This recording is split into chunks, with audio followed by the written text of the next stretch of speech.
Hello दोस्तों, स्वागत है आपका चैनल पर। आज हम जीएस का प्रैक्टिस सेट लेकर आ गए हैं जो कि बीपीएससी तैयारी 4 के लिए बहुत ही महत्वपूर्ण होने वाले हैं। यह टेस्ट नंबर 13 होने वाला है। तो चलिए हम क्लास शुरू करते हैं। पहला प्रश्न हमारा, विद्युत विभवांतर की इकाई क्या है? पहला ऑप्शन है कूलाम, दूसरा है वाट, तीसरा है वोल्ट और चौथा है ओम। तो इसमें हमारा जो सही ऑप्शन हो जाएगा ऑप्शन नंबर डी, ओम सही ऑप्शन हो जाएगा, यानी विद्युत विभवांतर की इकाई ओम होती है। अगले प्रश्न पे चलते हैं। असम कुल मिलाकर कितने राज्य केंद्र शासित क्षेत्रों से घिरा हुआ है? पहला ऑप्शन है 6, दूसरा है 7, तीसरा है 8 और चौथा है 9। तो जो सही ऑप्शन है हमारा 7, असम कुल मिलाकर 7 राज्य या केंद्र शासित क्षेत्रों से घिरा हुआ है। अगले प्रश्न पे चलते हैं। चालक की विद्युत प्रतिरोध की इकाई है। तो चालक की जो विद्युत प्रतिरोध की इकाई होती है क्या होती है? वह होती है ओम, यानी ऑप्शन नंबर डी, ओम यहाँ पे सही हो जाता है। नेक्स्ट क्वेश्चन देखते हैं। ऋग्वेद में यज्ञ के लिए कितने प्रकार के पुरोहितों का वर्णन मिलता है? पहला ऑप्शन है 4, दूसरा है 5, तीसरा है 6 और चौथा है 7। तो जो ऋग्वेद में यज्ञ के लिए पुरोहित का वर्णन किया गया है उनकी संख्या कितनी है? 7 है। तो यहाँ ऑप्शन नंबर डी सही हो गया। अगला प्रश्न देखते हैं। गायत्री मंत्र किस पुस्तक में है? तो गायत्री मंत्र जो है वह ऋग्वेद में है। ऑप्शन नंबर यहाँ सी सही हो जाएगा। ऋग्वेद में है गायत्री मंत्र का वर्णन और तीसरे मंडल में। अगले प्रश्न पे चलते हैं। ओम किसका मात्रक है? पहला ऑप्शन है प्रतिरोध, दूसरा है वोल्टेज, तीसरा है धारा और चौथा है चालकता। तो जो ओम मात्रक होता है वह प्रतिरोध का मात्रक होता है, यानी ऑप्शन नंबर ए यहाँ पे सही हो जाता है। अगले प्रश्न पे चलते हैं। सिंधु सभ्यता से संबंधित पुरातात्विक स्थल लोथल किस नदी के निकट स्थित है? तो जो सिंधु सभ्यता से संबंधित जो स्थल लोथल है वह भोगवा नदी के किनारे स्थित है, यानी ऑप्शन नंबर बी यहाँ पे सही हो जाएगा। अगले प्रश्न पे चलते हैं। निम्नलिखित में से किस धातु की विद्युत चालकता सबसे अधिक होती है? तो पहला ऑप्शन है सोना, दूसरा है रजत, तीसरा है तांबा और चौथा है लोहा। तो जो सही ऑप्शन हो जाएगा हमारा यहाँ पे ऑप्शन नंबर बी, रजत यहाँ पे सही ऑप्शन हो जाएगा। अगले प्रश्न पे चलते हैं। भारत का क्षेत्रफल संसार के क्षेत्रफल का 2.42% है, परंतु इसमें जो सही ऑप्शन हमारा बी, इसकी संपूर्ण मानव जाति की 17% जनसंख्या है। इस तरह ऑप्शन नंबर बी सही हो गया। नेक्स्ट क्वेश्चन देखते हैं। क्षेत्रफल के अनुसार निम्नलिखित राज्यों का सही अवरोही क्रम क्या है? तो पहला ऑप्शन में आंध्र प्रदेश, दूसरा है बिहार, तीसरा है मध्य प्रदेश और चौथा है उत्तर प्रदेश। तो इसमें क्षेत्रफल के अनुसार देखते हैं तो पहले नंबर पे आएगा मध्य प्रदेश, पहले नंबर पे आएगा मध्य प्रदेश और दूसरे नंबर पे आएगा उत्तर प्रदेश और तीसरे नंबर पे आएगा आंध्र प्रदेश और चौथे नंबर पे आएगा बिहार।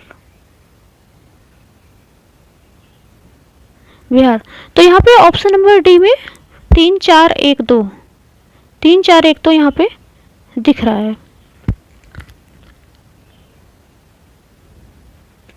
तो यहाँ पे ऑप्शन नंबर डी सही हो जाता है।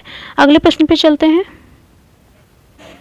दिल्ली एक है, तो दिल्ली क्या है, राज्य है कि केंद्र शासित प्रदेश है?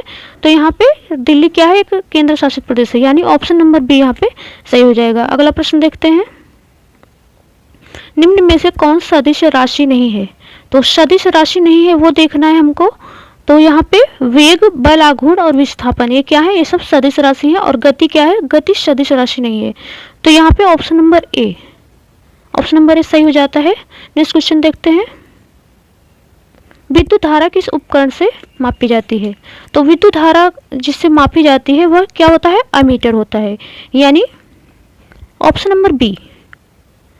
नंबर बी अमीटर से विद्युत धारा का मापन किया जाता है। चलते हैं अगले प्रश्न पे।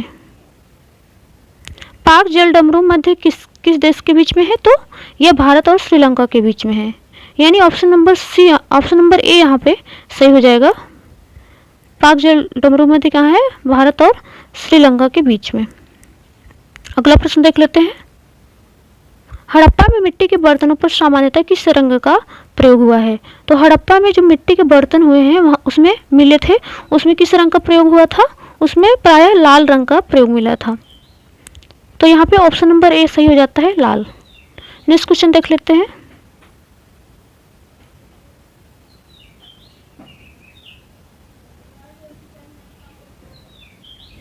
हड़प्पा में एक उन्नत जल प्रबंधन प्रणाली का पता चलता है, तो वह कौन सा स्थल था जहां से उन्नत जल प्रबंधन प्रणाली का पता चला है? तो वह स्थल था धौलावीरा, यानी ऑप्शन नंबर ए यहाँ पे सही हो जाएगा। धौलावीरा से उन्नत जल प्रबंधन प्रणाली का पता चलता है। अगला प्रश्न देख लेते हैं। सिंधु घाटी के लोग क्या थे, कि शाकाहारी थे कि मांसाहारी? तो जो सिंधु घाटी के लोग थे वह शाकाहारी और मांसाहारी दोनों थे। तो यहाँ पे ऑप्शन नंबर सी सही हो जाता है। अगला प्रश्न देख लेते हैं। निम्नलिखित में से किस देश के साथ हड़प्पा वासियों का व्यापारिक संबंध था? तो जो व्यापारिक संबंध था वह हड़प्पा वासियों का वह मेसोपोटामिया देश से था, यानी ऑप्शन नंबर सी यहाँ पे सही हो जाता है। अगला प्रश्न देख लेते हैं। सिंधु सभ्यता निम्न में से किस युग के अंतर्गत आती है?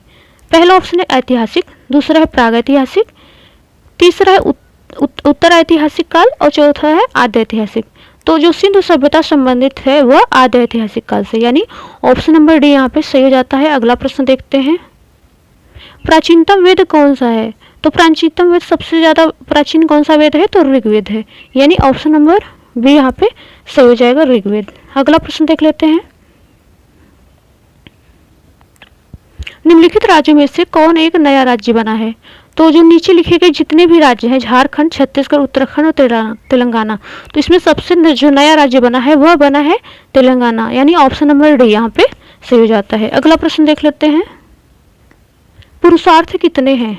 तो पुरुषार्थ कितने हैं? 4 हैं, धर्म, अर्थ, काम, मोक्ष।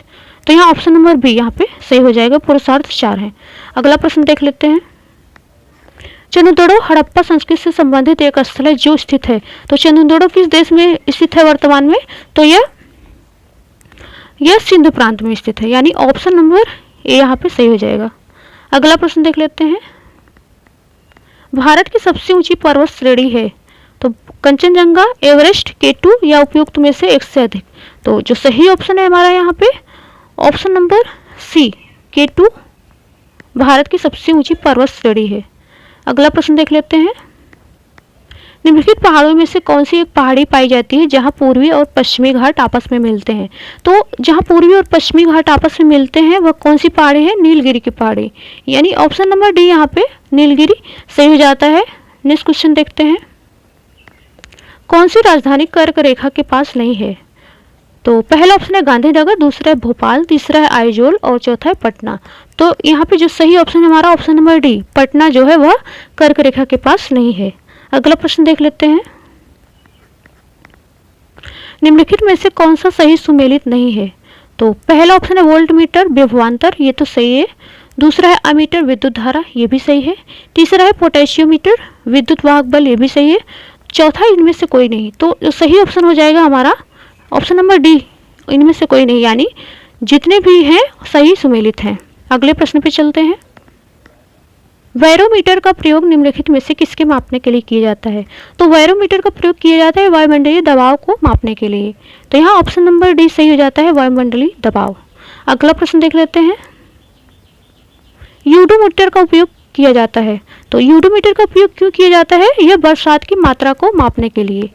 तो यहाँ ऑप्शन नंबर सी, बरसात की मात्रा को मापने के लिए यूडोमीटर का उपयोग किया जाता है। तो सी सही हो जाता है। अगले प्रश्न पे चलते हैं। विद्युत शक्ति की इकाई है। तो विद्युत शक्ति किसकी इकाई है? वॉट। विद्युत शक्ति की इकाई क्या है? वॉट है, यानी ऑप्शन नंबर डी सही हो जाता है। इस तरह हमने आज कुल 30 प्रश्न किए। अगर आपको ये क्लासेस पसंद आ रही हैं तो इसको ज़्यादा से ज़्यादा शेयर करिए, वीडियो को लाइक करिए और चैनल को सब्सक्राइब कर लीजिए। मिलते हैं किसी अन्य क्लास में, तब तक के लिए धन्यवाद।